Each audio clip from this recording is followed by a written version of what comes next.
366 ದೇವಸ್ಥಾನವನ್ನು ಹೊಂದಿದ್ದ ಬಾರ್ಕೂರಿನ ಎಲ್ಲ ದೇವಸ್ಥಾನವನ್ನು ನೋಡಿ ಬರಲು ದಿನಕ್ಕೊಂದು ಎಂದಾದರೂ 1 ವರುಷ ಬೇಕಾಗಬಹುದು. ಬಾರ್ಕೂರಿಗೆ ಹೋದಾಗ ಕಲ್ಲು ಚಪ್ಪರ ನಿಮ್ಮನ್ನು ಸ್ವಾಗತಿಸುತ್ತದೆ. ಬಾರ್ಕೂರು ಸೀಮೆಯ ಅತಿ ಮುಖ್ಯ ದೇವಾಲಯವಾದ ಶ್ರೀ ಪಂಚಲಿಂಗೇಶ್ವರ ದೇವಾಲಯ ಅತ್ಯಂತ ಪ್ರಾಚೀನ ದೇವಾಲಯವೂ ಹೌದು. ಬಾರ್ಕೂರಿನ ಧಾರ್ಮಿಕ ಮತ್ತು ಸಾಂಸ್ಕೃತಿಕ ಇತಿಹಾಸದಲ್ಲಿ ಇದಕ್ಕೊಂದು ಮಹತ್ವದ ಸ್ಥಾನವಿದೆ. ಪಂಚಲಿಂಗೇಶ್ವರ ಎಂಬ ಹೆಸರಿನಲ್ಲೂ ಅರ್ಥವಿದೆ. ಗರ್ಭಗುಡಿಯ ಪಾಣಿಪೀಠದಲ್ಲಿ 5 ಲಿಂಗ ಸಾಲಾಗಿ ಪ್ರತಿಷ್ಠೆಗೊಂಡಿದೆ. ಇವು ಮಾರ್ಕಂಡೇಶ್ವರ ದೇವಾಲಯದ ಪಂಚಲಿಂಗ.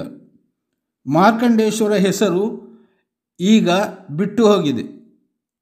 ಸೀತಾ ನದಿ ದಡದಲ್ಲಿ ಮಾರ್ಕಂಡೇಯ ಎಂಬ ಋಷಿ ಆಶ್ರಮ ಕಟ್ಟಿ ನೆಲೆಸಿದ್ದರು. ಶಿವನನ್ನು ಕುರಿತು ತಪಸ್ಸು ಮಾಡಿದಾಗ ಶಿವ ಪ್ರತ್ಯಕ್ಷನಾದ ಆ ಜಾಗದಲ್ಲಿ ಶಿವಾಲಯ ಕಟ್ಟಬೇಕೆಂದು ಋಷಿಯ ಅಪೇಕ್ಷೆಯಾಗಿತ್ತು. ಶಿವಲಿಂಗವನ್ನು ತರಿಸಲು ತನ್ನ ಶಿಷ್ಯರನ್ನು ಕಾಶಿಗೆ ಹೋಗಿ ಶಿವಲಿಂಗವನ್ನು ತರುವಂತೆ ಆಜ್ಞಾಪಿಸಿದರು. ಆದರೆ ನಿಗದಿತ ಸಮಯಕ್ಕೆ ಶಿಷ್ಯರು ಲಿಂಗ ತರಲಿಲ್ಲ. ಸೀತಾ ನದಿಯಿಂದಲೇ 5 ಶಿಲಾಖಂಡವನ್ನು ತೆಗೆದು ಪ್ರತಿಷ್ಠೆ ಮಾಡಲಾಯಿತು. ಈ ನಡುವೆ ಕಾಶಿಗೆ ಹೋದ ಶಿಷ್ಯರು ತಡವಾಗಿ ಲಿಂಗ ತೆಗೆದುಕೊಂಡು ಬಂದಿದ್ದರು. ಅದರಲ್ಲಿ ಒಂದನ್ನಾದರೂ ಆ ಜಾಗದಲ್ಲಿ ಸ್ಥಾಪಿಸಬೇಕೆಂಬ ಮನಸ್ಸಿನಿಂದ ಪ್ರತ್ಯೇಕವಾದ ಆಲಯವನ್ನು ರಚಿಸಿ ಅಲ್ಲಿ ಅದನ್ನು ಪ್ರತಿಷ್ಠಾಪನೆ ಮಾಡಲಾಯಿತು. ಹೀಗೆ ಒಂದರ ಅನಂತರ ಮತ್ತೊಂದು ಎಂಬಂತೆ 2 ದೇವಾಲಯವನ್ನು ನಿರ್ಮಿಸಲಾಯಿತು. ಇವು ಕ್ರಮವಾಗಿ ಮಾರ್ಕಂಡೇಶ್ವರ ಮತ್ತು ಮಾಲಿಂಗೇಶ್ವರ ಎಂಬ ಹೆಸರಿನಿಂದ ಕರೆಯಲ್ಪಟ್ಟವು. ಶಿವನ ಅನುಗ್ರಹದಿಂದ ಸಿದ್ಧರಸ ಮತ್ತು ಪಾದರಸದ ಬಾವಿಯನ್ನು ನಿರ್ಮಿಸಲಾಯಿತು. ಸಿದ್ಧರಸದ ಬಾವಿ ಸಿದ್ಧಲಿಂಗೇಶ್ವರ ದೇವಸ್ಥಾನದ ಹಿಂಬದಿಯಲ್ಲಿದೆ. ಇದರ ಮೇಲೆ ನಾಗನ ಪ್ರತಿಷ್ಠೆ ಮಾಡಲಾಗಿದೆ.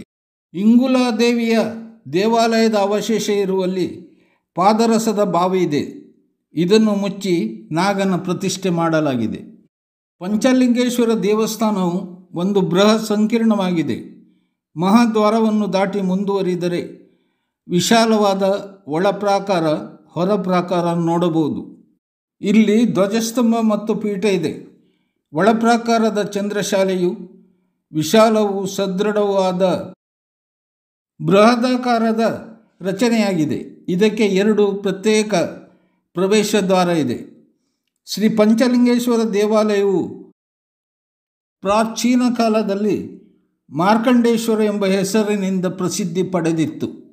ಬಹುಶಃ ಕೆಳದಿ ಅರಸರ ಆಳ್ವಿಕೆಯ ಅಂತ್ಯದವರೆಗೂ, ಅಂದರೆ ಕ್ರಿಸ್ತಶಕ 1863ರವರೆಗೆ ಇದೇ ಹೆಸರು ಇದ್ದಿರಬೇಕು.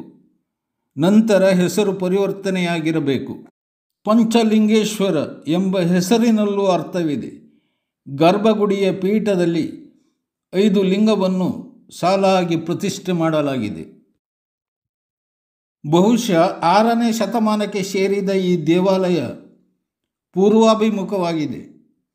ವಿಶಾಲವಾದ ನವರಂಗ, ಸುಖನಾಸಿ, ಗರ್ಭಗೃಹ ಮತ್ತು ಒಳಪ್ರದಕ್ಷಿಣೆ ಪಥವನ್ನು ಹೊಂದಿದೆ. 5 ಲಿಂಗದಲ್ಲಿ 2 ವೃತ್ತಾಕಾರದಲ್ಲಿದ್ದರೆ ಇತರ 3 ಲಿಂಗ ಚಪ್ಪಟೆ ಆಕಾರದಲ್ಲಿದೆ. ಇವು ಶಿವನ 5 ಅವತಾರಗಳಾದ ಈಶಾನ, ಅಘೋರ, ತತ್ಪುರುಷ, ವಾಮದೇವ ಮತ್ತು ಸದ್ಯೋಜಾತ ಎಂಬ ಹೆಸರಿನಿಂದ ಖ್ಯಾತಿ ಪಡೆದಿದೆ.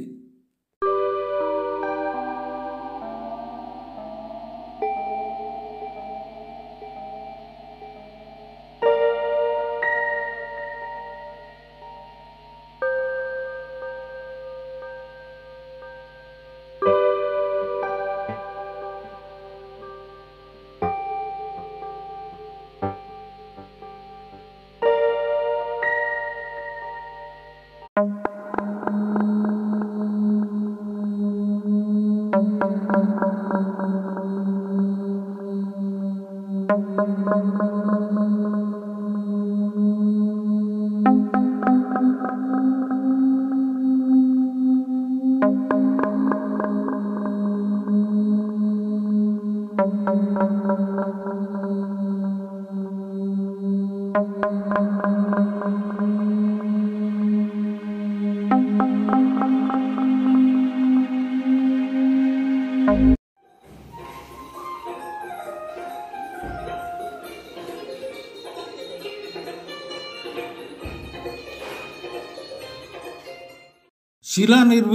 ಮಹಾಲಿಂಗೇಶ್ವರ ದೇವಾಲಯ ನೋಡಲು ಸುಂದರವಾಗಿದೆ. ನವರಂಗ ನಂದಿ ಮಂಟಪ ಇಲ್ಲಿದೆ. ಬಟ್ಟೆ ವಿನಾಯಕ ದೇವಸ್ಥಾನ ಕ್ರಿಸ್ತಶಕ 9ನೇ ಶತಮಾನಕ್ಕೆ ಸೇರಿದ ದೇವಸ್ಥಾನವಾಗಿದೆ. ವಿನಾಯಕ ಮೂರ್ತಿ ಆಕರ್ಷಕವಾಗಿದ್ದು ದೀರ್ಭಾವವನ್ನು ಹೊಂದಿದೆ.